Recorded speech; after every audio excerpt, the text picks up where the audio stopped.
Ladies and gentlemen, this is your WWE Fastlane review on Sunday night, March 21st, 2021. I am Joseph Conlon here on the Big Fat Field channel to give you guys the breakdown of the WWE Fastlane pay-per-view for 2021, 3 weeks before WrestleMania 37. And honestly, I thought Fastlane was okay. It wasn't that great in my opinion, not good. The first half of the show was very bad in my opinion, like the first 3 matches. And then towards the middle it got good. Then you had the co-main event, which I didn't really know how to feel. The main event I loved, so I'm gonna have a lot to say about that. But overall, this pay-per-view was just unnecessary. In my opinion, we did not need to see a pay-per-view 3 weeks before WrestleMania, in my opinion. But who am I to say that, you know? So thank you guys for joining me tonight on the Big Fight Field channel. I am not alone, as you see on the title of this very review. I am here with a guest. I barely have guests on pay-per-view reviews, but I figured I've wanted to do a collaboration with this individual for a long time. He's wanted to do a collaboration with me for a long time. He's done a bunch of collabs on DJ Storm's channel before, and he's making his debut on the Big Fight Field channel tonight, and I'm very happy to have him here on the channel tonight. Ladies and gentlemen, you mind if I show your face to the camera, by the way? I forgot to tell you that earlier. Sure, yeah, that's fine, my friend. Alright, ladies and gentlemen, making his debut, we have Earl Cole on the Big Fight Field channel. What's going on, man? How are you? Hey man, good evening everyone, and welcome to the Big Fight Field channel. This is my debut here tonight on the Big Fight Field channel, and hey, listen, you gotta support Colin, support his brand, and support everything that's going on, and I'm very happy to be here tonight. As everybody knows, that I've been a collaborator on the DJ Storm's Posse brand, and I have done videos on YouTube. We have had a lot of views. We have a lot of interesting people to type in and give them their opinions on this channel. So I'm here to make my debut, and I'm here to give you what my thoughts are on Fastlane tonight, which was probably one of the most interesting and head-scratching events that I've ever been involved with as a wrestling fan. And I've been a wrestling fan for a very long time, ladies and gentlemen. So, again, if you want to follow me on social media, you definitely can. If you want to follow me on Twitter, you can follow me at WWE Earl C. That's WWE Earl C on Twitter. Instagram is EarlC99, and of course you can always follow me on Facebook and make me a friend. I'm also an admin, a senior admin on the DJ Storm's Posse page on Facebook. So I always give you reviews, I give out rumors, I post things that are on the airport of wrestling. So yeah, we are looking forward to WrestleMania.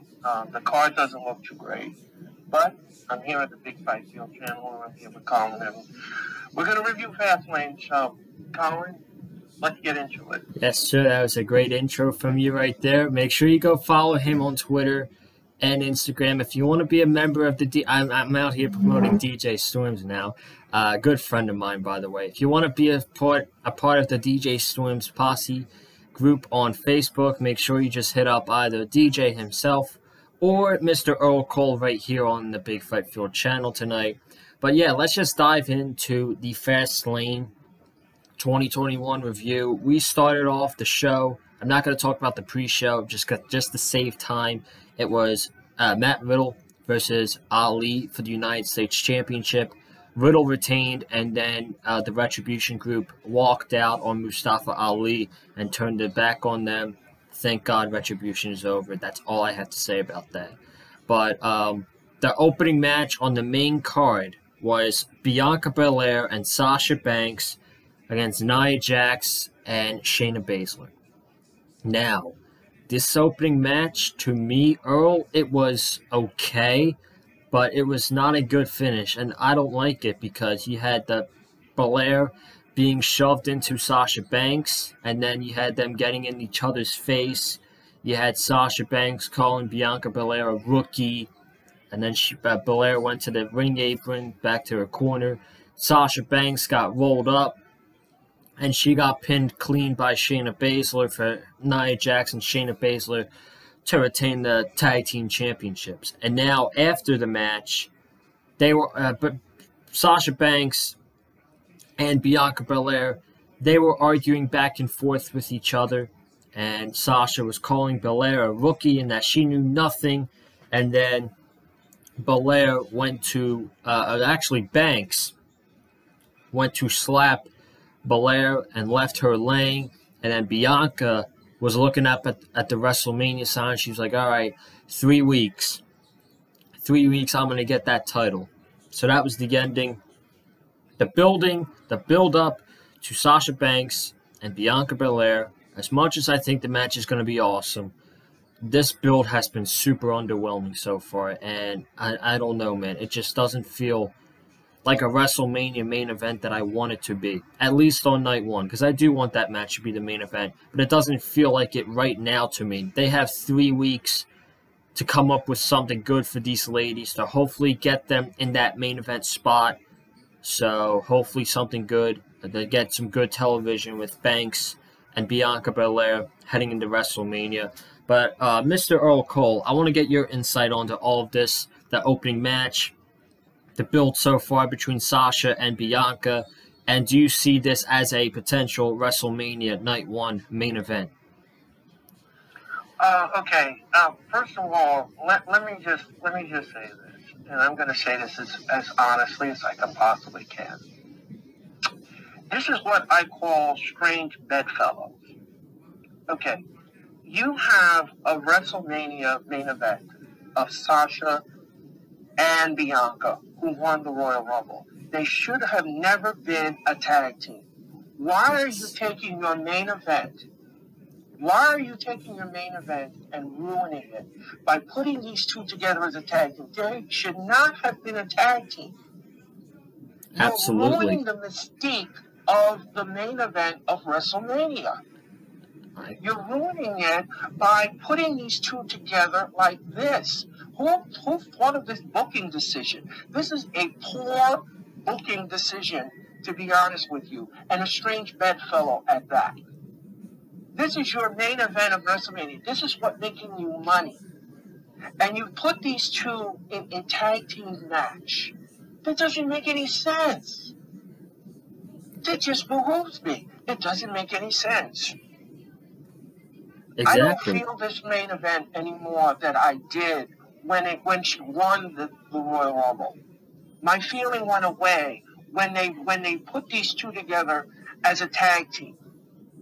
Instead of protecting your main event and make them do little run-ins here and there in the coming weeks and months leading up to WrestleMania, which is what you should have done, you then put them in a ring with Nia Jax and Shayna Baszler, two of the worst wrestlers I could ever imagine.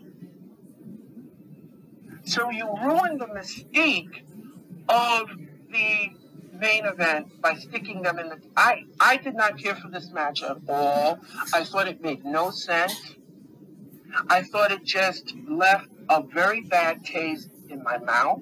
And it just left everything on the cutting room floor of feeling of WrestleMania for me.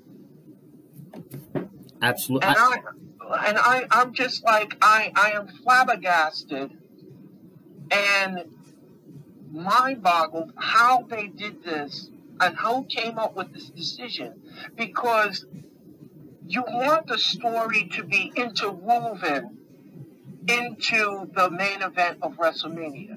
You want this rival, you want this one-upmanship, you want this intrigue, you want this mystique about it. You want something special, magical about this main event. And yes, it could be magical on night one. It could be. It could be. But you ruined it by putting these two together, a strange bedfellow tag team. Why would you do that? Why would you ruin the main event of WrestleMania? Why would you do that? And you know what else is a bad part? Yeah, go ahead. I'm sorry. Yeah, it's all good. You know what else is a bad part about this rivalry? Why is Reginald in all of this? And then that's another thing. Why is he there? It's like a bad postage stamp on a letter returned to sender. Why? Why? Why are you in here? Why are you there? That is why I use the hashtag. What are you doing, WWE? Mm-hmm. What are you doing? What are you doing? Because this is not how you protect your WrestleMania main event. I absolutely agree with what you said there, man. Them being a tag team, like it's just like it's a simple main event to book. Like you have Sasha Banks, who has been she started this women's evolution, and then you have Bianca Belair coming up, and she's like, I'm now the best in the women's division of WWE. And then Sasha's like, well, you think you're the best? You gotta go through me, who started this entire evolution, and is the reason why women's wrestling is the way it is or something like that. It just could be so simple, but they have them in this tag team, and now Sasha's calling Bianca Belair a rookie, and Reginald is in this. It's a mess. Exactly. It's a mess. It's a mess. I couldn't agree more with all of this, but Nia Jax and Shayna Baszler retained the tag team championships. We're going to move on to the next match on the show, which was Big E versus Apollo Crews for the Intercontinental Championship, which actually was the match I was looking forward to the most on the show. Boy, did I look stupid. I honestly looked stupid saying that this was the match I was looking forward to the most. Was it me, or were these two guys not given enough time tonight? It felt like the match only went like 7 minutes, and the finish felt like, boom, it's over. Big E rolls him up, and then Apollo does his post-match attack, lays him out, says this isn't over, slaps him a couple times. It just felt like this match, to me, was rushed. It was rushed, in my opinion. I don't know about you. I'm going to get your thoughts right now about the Apollo Crews Big E match. Are you thinking the same way I am on this match? Yeah, here's the thing. I just think this whole feud was a missed opportunity. See, here's the thing. I love the way they did. I love the way they did with the Nigerian thing and the storyline.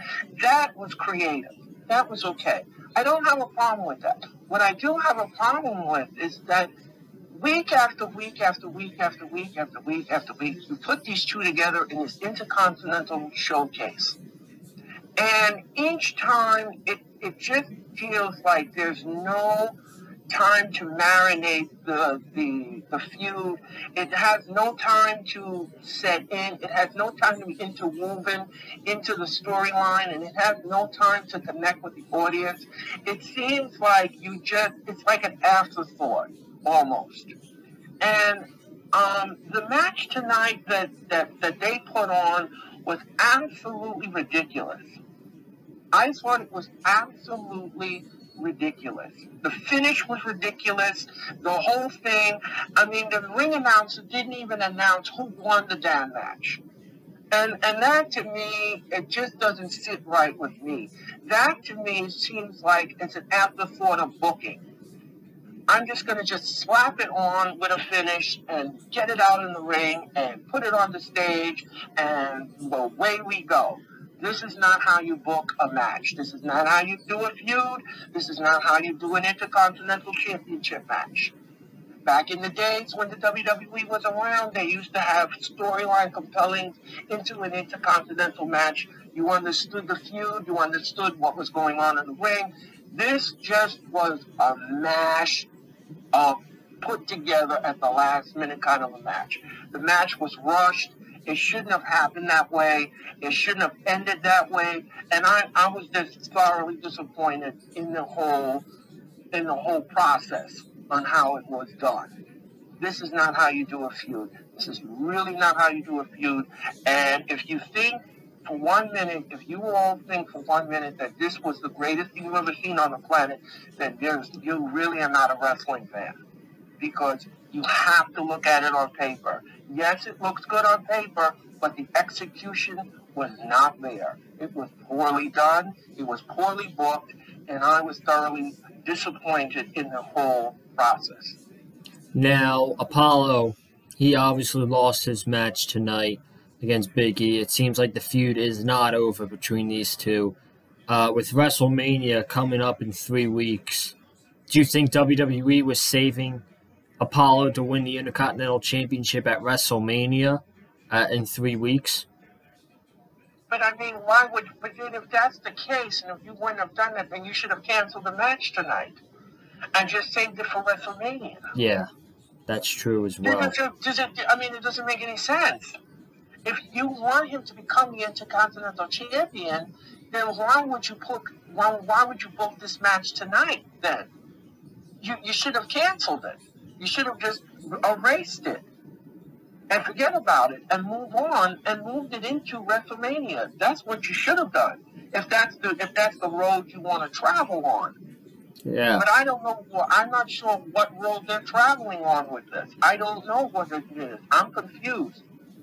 Yeah, because it's like that situation where they have the match on the Fastlane. They want to make it like it's WrestleMania match. They're like, we just saw this match at like a C-level pay-per-view. Now you want to put it on your biggest show of the year. It's kind of like what are you doing? Like what you said. What are you doing, WWE? You know? Yeah, it's almost like a bait and switch kind of a thing. It's like a buyer beware kind of a thing. And that to me does not fly as a wrestling fan. You can't do that to wrestling fans. See, the WWE thinks that wrestling fans are dumb. They're not dumb. They're not dumb. They know what's good and what isn't good. And this isn't good. Absolutely. I can absolutely agree with that. Very, very disappointed by the match between Big E and Apollo Crews. They could have had a much better match, in my opinion. But hopefully we get that match that I was talking about. I hope we get that match, like that good match that they have at WrestleMania. It's probably going to happen, and Apollo will win the championship. Moving on, we had a match that totally did not need to be on the show. This could have been saved for Raw tomorrow night, or better yet, not booked at all. So we were supposed to have Shane McMahon versus Braun Strowman tonight. Shane McMahon hurt his knee training earlier in the day for this match. Elias approached him backstage, was like, what am I going to do at WrestleMania? I plan on having this big concert at whatever. He wants to have a concert at WrestleMania. Shane McMahon was like, I'll think about it. And then Elias is in the ring. Shane McMahon is there. And he asked Shane McMahon, he's excited about this big plan for WrestleMania. And Shane was like, well, Elias, you're actually taking my spot tonight. So WWE gave us Braun Strowman versus Elias on a pay-per-view match. And this did not even need to happen. I'm not even going to talk about the match because there's no point about it. Braun Strowman won in about 5 minutes.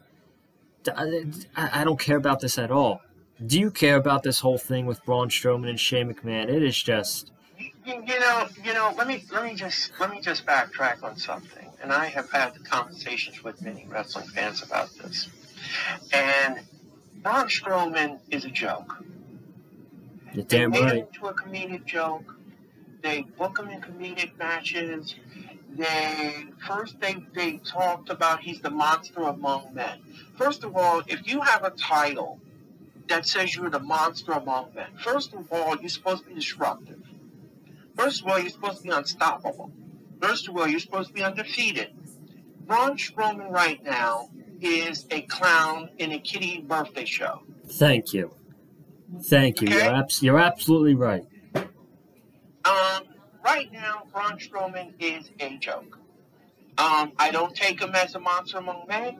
I take him as a buffoon that is in the middle of the ring to entertain the vast audience. He does nothing for me. He does nothing for anyone else. He just takes up air. And that's all Braun Strowman is. They book him in these ridiculous, uninspired, unflavored storylines. These are unequivocally the worst storyline that he has ever been in. This thing with Shane McMahon makes no sense. It has no bearing to anything. It makes absolutely no sense. It is a waste of time. It is a waste of paper to write for. It is a waste of booking. And this is absolutely a joke. And for you to just take his star power and stomp all over it and just water it down to nothing, whittle it down to nothing, is a sad thing to see in wrestling. It really is. Because if you called him the monster among men, he's supposed to be destructive. He's supposed to be unstoppable, as I said. He's supposed to be undefeated. I don't get that from Braun Strowman. So, therefore, this match shouldn't have been taken place. It shouldn't have been written in. It should have been just one of those matches that were placed on Raw, you know, to entertain the audience or try to keep the audience, which they can. So, I just felt that this match was just not necessary. It was disappointing. It was very lame, and it just left a bad taste in my mouth. Mm-hmm. I saw a tweet. I was reading through Twitter. I believe it was right after this match, before the Seth Rollins match. I saw a tweet, and someone said Braun Strowman it was about Braun Strowman and Shane McMahon. It's like, no one wants to see Braun Strowman and Shane McMahon at WrestleMania. No one wants to see like Shane McMahon in a big marquee match at WrestleMania because he's not over as a heel. And someone said that Braun Strowman is not likable, and he is absolutely right. Then WWE, with all this stuff on Raw with Braun Strowman being dumped on slime and Shane, Nickelodeon. Yeah, Nickelodeon, exactly. Shane McMahon treating Braun like an idiot, and WWE is thinking like, oh, these fans are gonna give sympathy for Braun Strowman, like they're gonna want Braun Strowman to kick his ass, and it's like, we don't like Braun Strowman. You ruined this guy in 2017, and now he's a joke, and he's been a joke ever since WrestleMania 34, when he won the tag team championships with an 8-year-old kid. And I was like, he's absolutely, this dude. The tweet was absolutely correct in my opinion. Braun Strowman hasn't been the same since 2018. And Colin, I agree with your assessment. I agree with the entire assessment. Absolutely. I mean, this is just. How could you take Braun Strowman seriously now? How could you even talk about him as a champion or any kind of champion? How can you take him seriously? Well, I don't even want him to be the champion. Oh, absolutely not. Oh, absolutely not. He can't be taken seriously anymore. You ruined that. You ruined it. Yep. Oh, man. But Braun Strowman and Shane McMahon is going to be an absolute waste of time at WrestleMania, as like everybody is saying. We had Seth Rollins versus Shinsuke Nakamura. To me, this was the first good match of the entire night. I thought this was a very good match. These guys worked well together. Nakamura, I can't remember the last time we've seen him wrestle in a singles match on a pay-per-view, so it's good to see him. But this match was mostly a bridge to get to Rollins and Cesaro at WrestleMania. But Nakamura, unfortunately, he was the sacrificial lamb right here who took the loss tonight to Seth Rollins, but these guys worked really well together. I knew they would work well together because they had a match back at Survivor Series 2018, I think, and they had a very good match here, and they had a very good match tonight, and Rollins got the victory again with the curb stomp after Nakamura.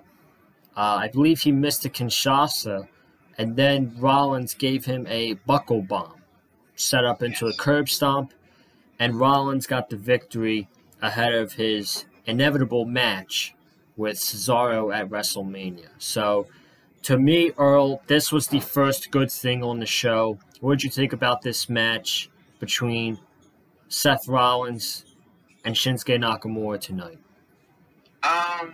This was a good show. I'm not gonna knock the match. I'm not gonna knock it. It was good. I like the chemistry that they had in the ring. I thought that the fluidity of the match went well. I thought that they were matching each other move for move. I thought that everything was done correctly, and the right person did come out victorious on this. Because the thing is that you want to have Rollins have enough momentum going into WrestleMania if he's going to take on Cesaro. And Shinsuke winning the match would not have done that. So you needed that victory. You needed that victory for Rollins to just keep that momentum going into WrestleMania. And you needed to make it go forward, and you needed to make it go correctly. Again, like I said, I thought the match was really good.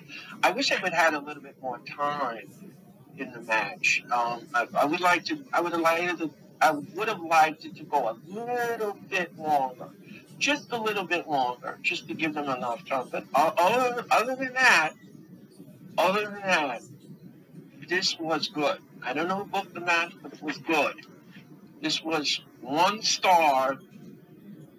And that was a good star to put on it, and that was the Nakamura match. So I thought it was really good, as you said, and I agree with your assessment. It is a bridge to Cesaro and Rollins at WrestleMania. So it was really good.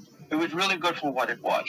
Yeah. So obviously we see that Rollins is going to go face Cesaro at WrestleMania. But my question is, where does this leave Nakamura? Because WWE, they were actually they were giving Nakamura a run. They have him win this big battle. They had him go through the gauntlet a couple months ago to get a Royal Rumble match with Roman Reigns, and now he just feels like he's at the same place where he was before, and he hasn't changed when he was a heel to a babyface. I have no idea what Nakamura is doing at WrestleMania. That's not a good sign, in my opinion. No, it's not, because the thing is that, first of all, they screwed Nakamura out of the gauntlet match. They screwed him. And the thing is that when you do that, you just push him down further on the totem pole. And I think Nakamura is very championship material. I think he works very well in the ring. I like the way he wrestles. He's not boring. He moves correctly in the ring. I just think that the WWE is just doing him a disservice by not booking him correctly in championship material matches. He needs some kind of spotlight matches. He needs something to have hang his head on. He needs something for the fans to chant him on with. And I'm not sure what the WWE is doing, because they messed up Aleister Black, and now they're doing the same thing with Nakamura. And I think it's just not right. It's not right, and it's not politically correct thing to do to 2 stars who thrived in NXT, who had great matches in NXT, and then when they came to the main roster, nothing. No booking correctly, no championship material talking about, no kind of condensation or compensation for their hard work in the ring. And I just think that Nakamura should have some kind of something in WrestleMania, something whether it's the Intercontinental Championship, whether she's got to have something. You got to do something with Nakamura. You can't leave Nakamura off the cutting room floor at WrestleMania. I think that it would be a disservice. It would be terrible for you to do that to Nakamura. Yeah, they're probably going to put him in the Andre the Giant Battle Royal, and to do that to Shinsuke Nakamura, in my opinion, that's very sad. That's just very sad, in my opinion. I think if you're gonna do that, I mean that's I don't like that. Yeah, that's not for me. I'm sorry. Yeah, me neither. But we're gonna move on here to the next match. This was a lot of people's match of the night. I'm not saying this was a bad match. This was actually an excellent match right here between Drew McIntyre and Sheamus in a no-holds-barred match. They fought all over the Thunderdome. Sheamus went into one of the LED screens on the Thunderdome. Sheamus gave McIntyre a white noise. There was kendo sticks, chairs, a white noise through the announce table, by the way.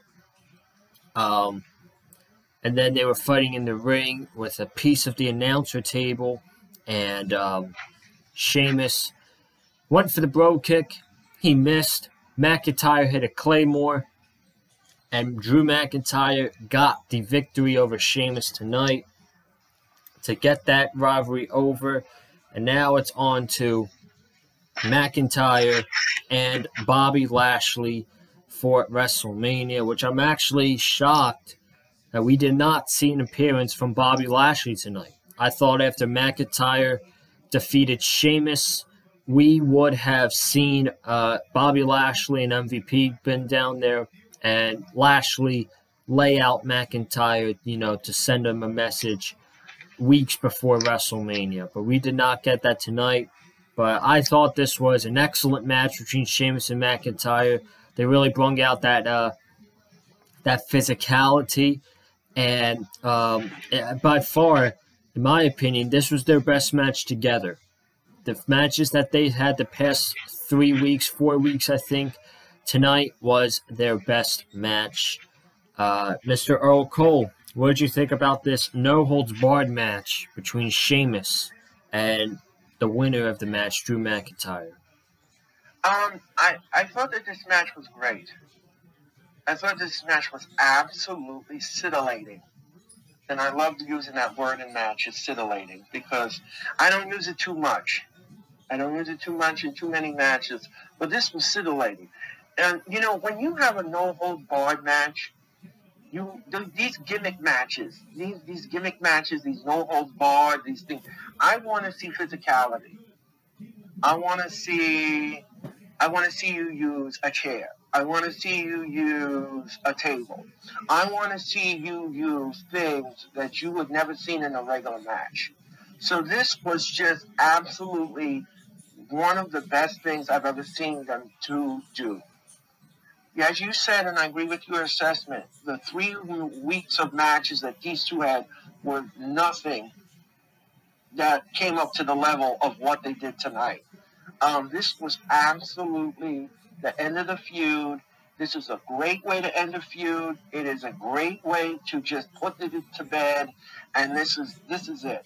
This culminated into the bridge, into McIntyre getting into WrestleMania.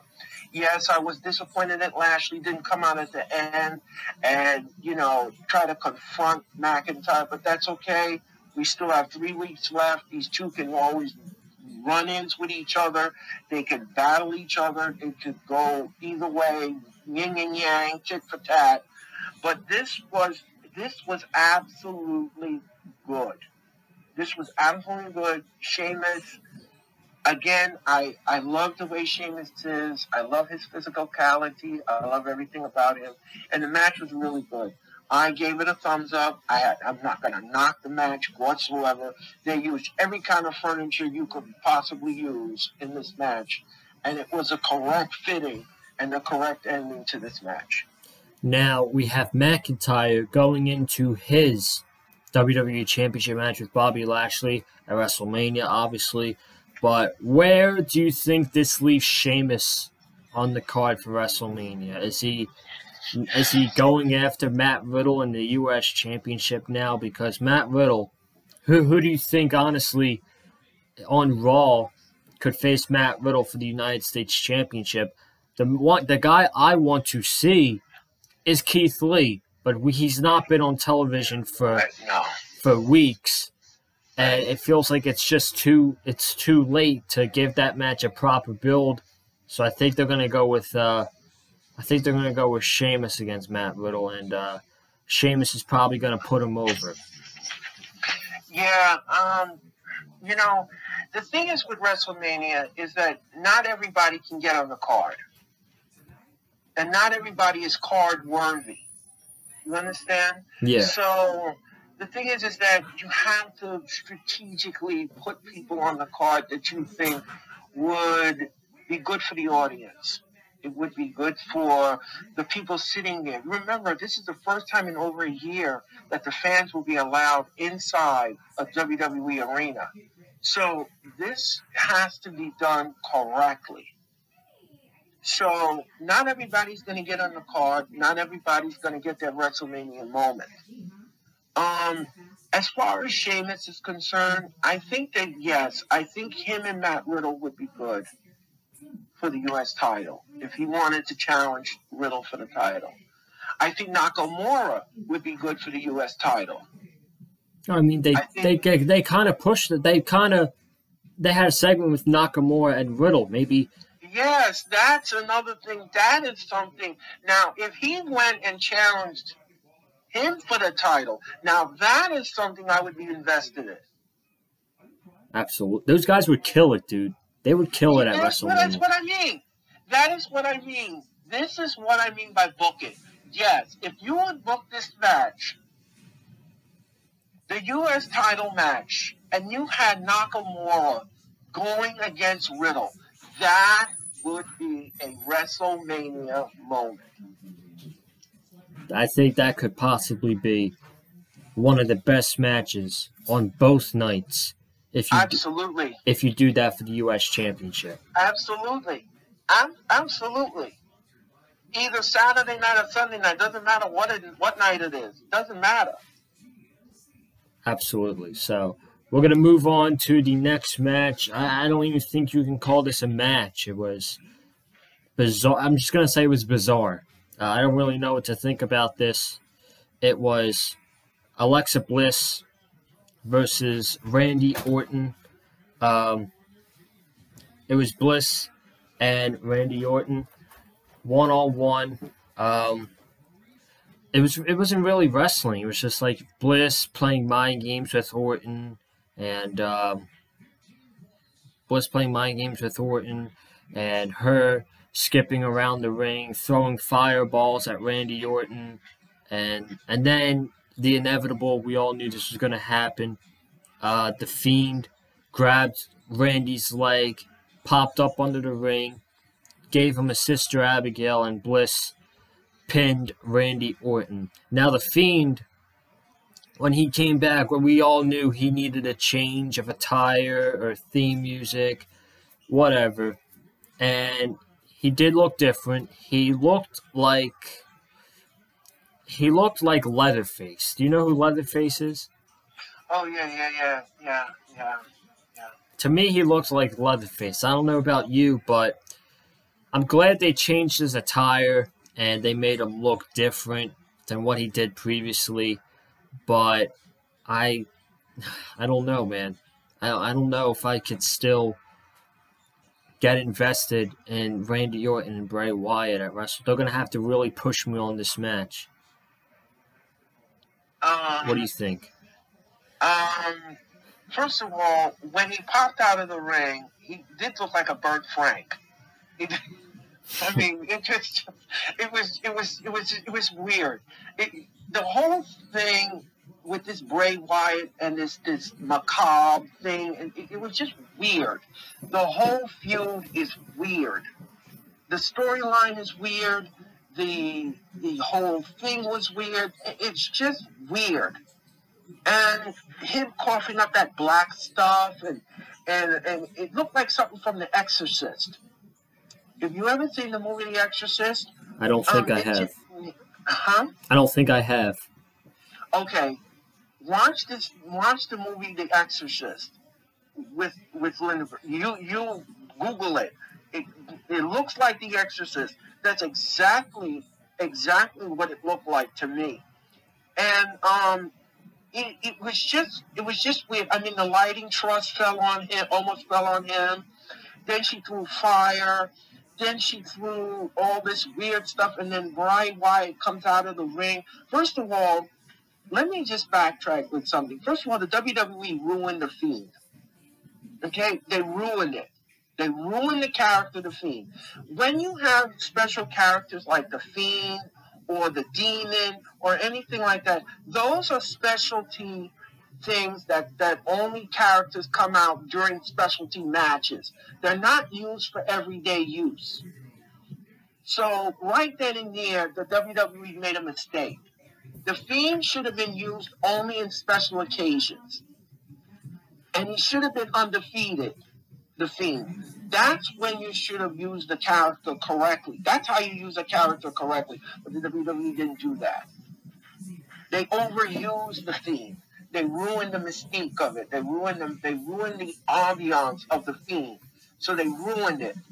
So this thing with Alexa Bliss added to it, it just makes it ridiculous. It makes it like you're laughing at the mystique of The Fiend and you're making a joke out of it.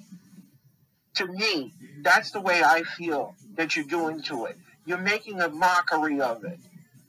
Instead of getting the opportunity to embrace that Fiend character, you are instead making a mockery of it. I didn't care for the match. I thought it was embarrassing to Randy Orton to have to get pinned by Alexa Bliss. I think it was embarrassing to his character. It's embarrassing to his legacy. And it's just that you just take his whole legacy that he built up and you just threw it in the garbage by having her pinned it. Because that's the way I feel. I just was not happy with this. This was just absolutely the wrong direction to take this feud in.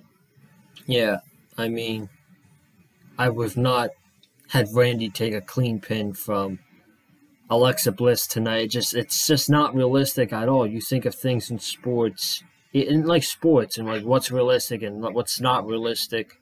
This was not realistic at all, and I don't even like that he took the pin from Alexa Bliss. But we're going to move on to the main event here because I feel like I got a lot to say about this one. I feel like you do too, Earl. So we had Daniel Bryan versus Roman Reigns for the Universal Championship.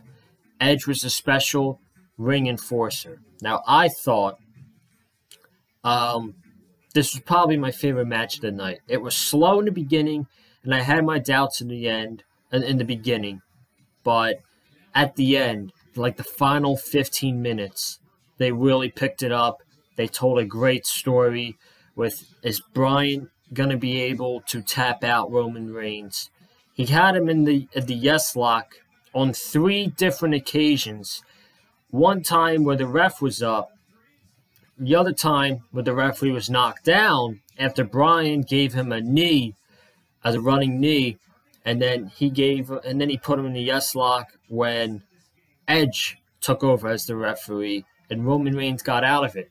Then Jey Uso came in and he super kicked Edge and super kicked Bryan, and Bryan reversed the spear and hit I think he hit a knee on Roman Reigns. Then Bryan takes the chair. He goes to hit Jey. I think he goes to hit Roman with the chair, and he accidentally hits Edge. And then for the 3rd time, Bryan has the yes lock on Roman Reigns, and then Edge goes to hit Daniel Bryan with the steel chair. If this show was in front of a crowd, that would have been an absolutely huge pop when Edge hit Bryan with the steel chair, and then Edge walks out on the match.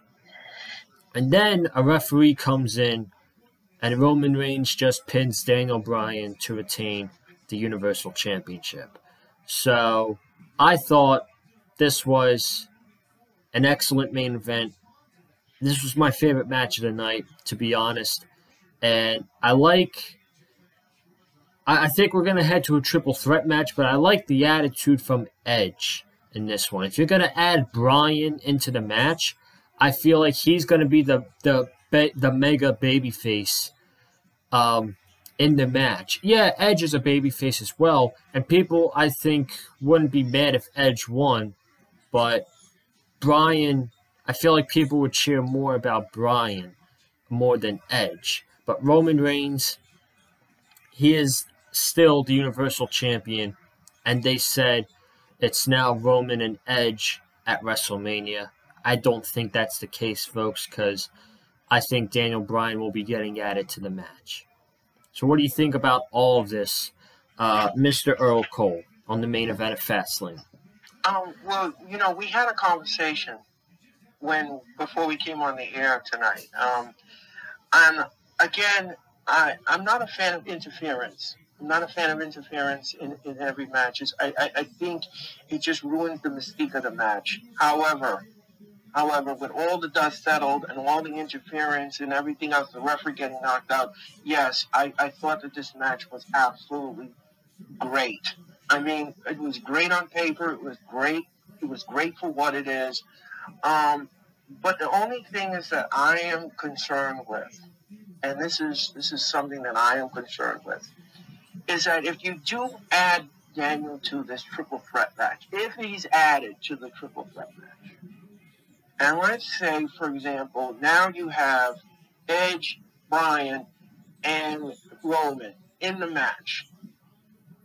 Now, do you want Roman to retain between the two of you, defeat the both of them in the match? Do you want Edge to win the match and get his just dessert? Or do you want Bryan? Because if you pick Bryan to win a belt, he had already said that he wanted to be a part-timer. And we can't have a part-time champion like Brock Lesnar.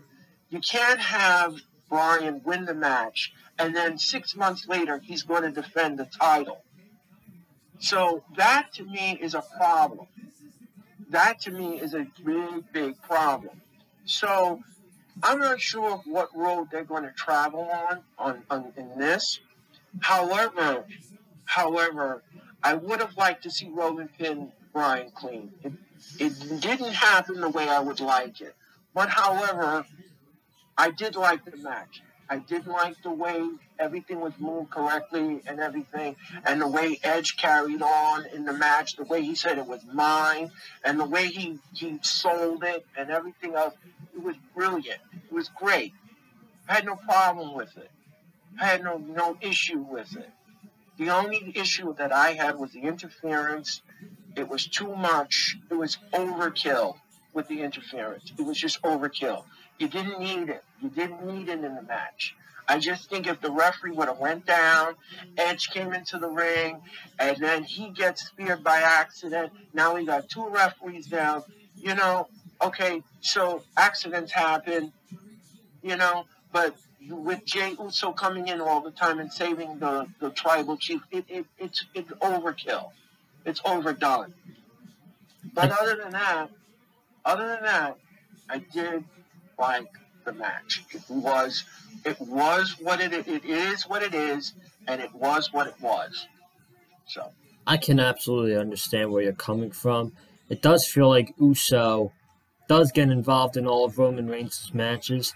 It's kind of like you don't need someone to help a heel in every match. Like sometimes you can have the heel. Sometimes you could have the heel just win, and in certain scenarios,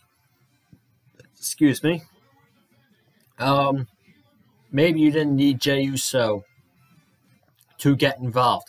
Now, what I think about the WrestleMania match, I do think Bryan gets in there, but I think Bryan is going to be in there to take the pin. Because what I see happening, this is just an early prediction, but I see Edge pinning Bryan to win the championship at WrestleMania. Edge gets his moment, in front of the fans, Raymond James Stadium. Roman Reigns comes back. He's like, I never lost my championship. I wasn't pinned. I am the tribal chief. I am still the head of the table. I have every right to get a rematch for the Universal Championship. And Roman beats Edge for the Universal Championship. And then Roman takes the Universal Championship into next year's WrestleMania. That's what I think is going to happen. Early prediction. But what do you think about if Bryan is added to the match? Do you think he is going to be in there to take the pin? I agree with your assessment. I agree with the assessment. I mean, what else is there? Because like I said before, and I said again, you can't put the championship on Bryan. Because here's the thing, like I said before and I said again, he wants to be a part-timer. So you can't have another Brock Lesnar. You just can't. I mean, if you give it to Bryan, then what's going to happen? 6 months later, he's going to defend the nobody's going to care about the Universal title anymore. No one's going to care. Like, oh, Daniel Bryan's going to defend the oh, okay, so what? I mean, that's not how you, that's not championship material. That's not, to me, that's not championship material. And that's not how you build a champion correctly. A champion has to defend his title within the 30 days of the clause in the contract. You can't wait 6 months to the next pay-per-view. I mean, that's ridiculous. Exactly. Absolutely. So, ladies and gentlemen, that is your Fastlane 2021 review here on the Big Fight Field channel. I want to thank each and every one of you who tuned into the review tonight. Thank you to who tuned into the review. If you have not already, make sure you hit that subscribe button for some more content this week on the Big Fight Field channel.